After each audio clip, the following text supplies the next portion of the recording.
There's only two things the Bible says to do repeatedly. Like every single day, every single minute, every single hour, on repeat, do these things. From the book of Philippians to Jesus in Matthew chapter 6, it's full of this, which the two principles go hand in hand. And neuroscience actually shows that this is what knocks out anxiety, this is what knocks out addiction, this is what keeps your brain healthy. And the two things, very simply, are prayers of gratitude. It's getting your brain out of the anxious portion and into the grateful portion, which neuroscience is proving you can't be anxious and grateful at the same time. And what it's doing is it's enabling you to get all that stuff in your head going on, all the fears, all the ambiguity, all the worries, onto Jesus. You lift the weight and you shift your brain, and all of a sudden the peace of God floods your heart, and you can move in the world in a way that you never thought was possible before. So it's saying repeatedly, every single day, master this. Become a master of grateful prayers, getting the weight off, and getting your brain moved into the grateful part, because that's what leads to human flourishing. Now, so let me correct this on two fronts. The first front that I want to correct this on is the fact that the Bible doesn't say that these are the two things that you have to do on a continuous basis, that these are the only things that you must do repeatedly. If a person was to actually read their Bible, then they will find out that the greatest commandment is to love the Father and keep his commandments. And then the other one is to love your neighbor as you would love yourself. Now, in order to keep the Father's commandments, you have to go back to the Old Testament. And in the Old Testament, in Deuteronomy, in Numbers, in Leviticus, it tells you that you must repeatedly sacrifice animals for atonement.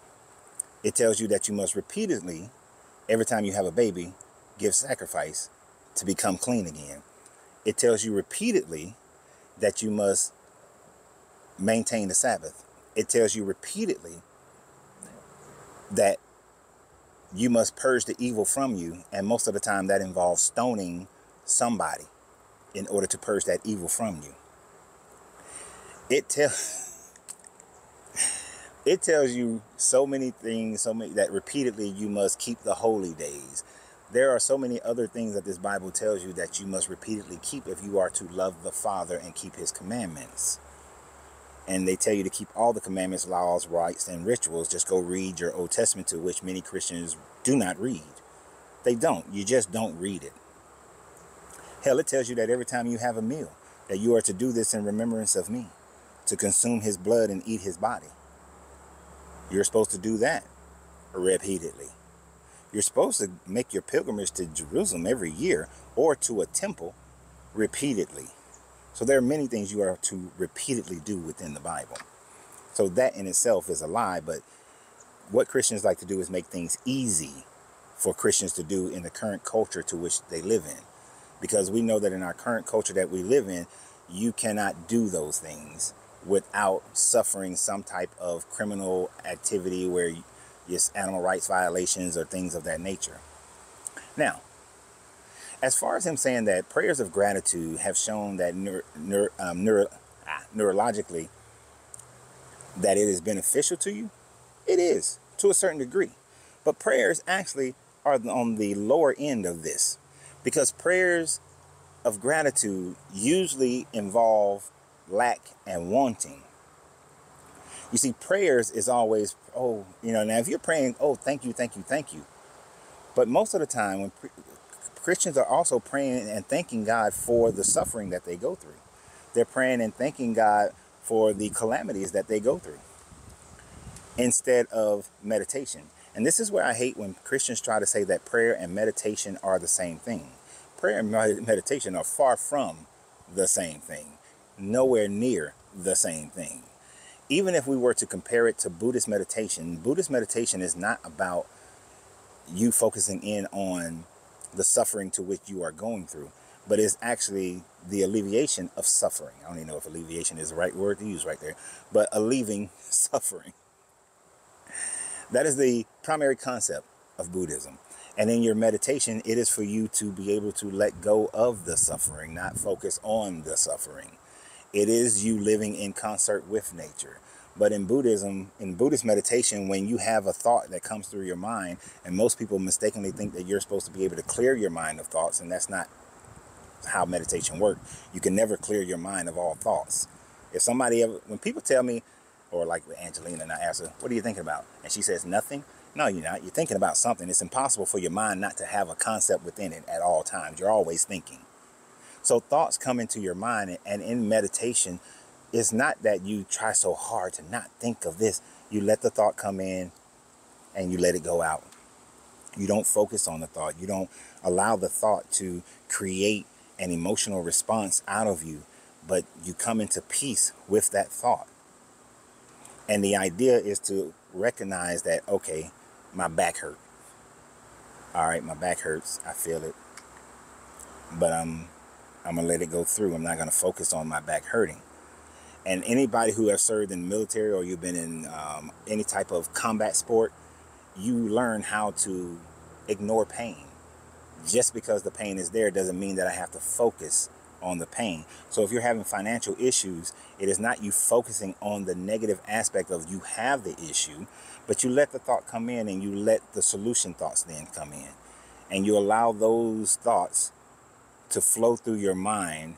And before you know it, you are materializing thoughts that then you can manifest into real action to produce whatever it is that you desire to have in order to alleviate your suffering.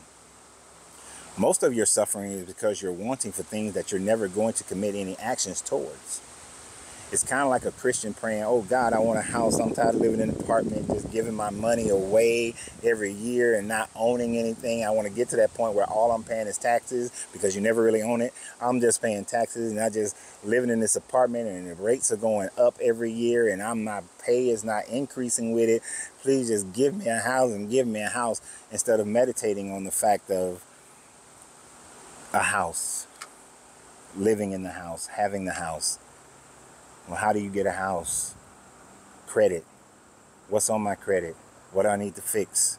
Well, let me fix my credit. I need a credit score of at least 580 and have 3% down, or 5% down, I think.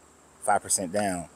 And I know if my score is 620, I need 3.5% down. I know there are down payment opportunities, down payment loans that I can get when my credit score is higher. I got collections on it. Let me save money to pay off the collection, reduce my debt. Reduce my expenses so that I can pay those things off, or increase my income by going to school, or gaining a trade, or starting a side hustle. And all these thoughts will start to come through your mind, and then you put action to them, and then the next thing you know, your credit score is higher, and now you can go and buy a house. You didn't have to sit up there and pray and hope and wish and pray and hope and wish, and then you never get a house. 10 years later, you're still living in an apartment. 10 years later, you're still giving your money away to a building, and that building is going up, and your pay ain't. Meditation is not about, and meditation is not just about acquiring things either. So let me make sure I say that. It's not about just acquiring things. Meditation is also about bringing peace, settling inside yourself, settling things down, coming to peace, feeling the wind that blows across my face, and just enjoying the moment of that wind. I hear the cars in the background, and they go by. And people are going to places. It's a car. It's no big deal. I hear the trees rustling behind me. And the beauty of nature that allows for sound to be produced by the wind rustling the trees. And the fact that it's moving energy so that the earth continues to revitalize itself. Just allowing yourself to be in the flow of the way, which is why I like Taoism, because the Taoist says that once you get into the flow of the way, you no longer need Buddhism.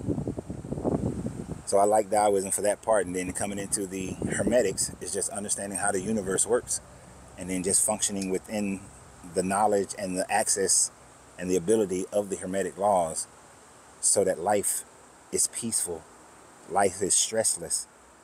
I don't need prayer to better my mentality, to decrease my stress and my anxiety.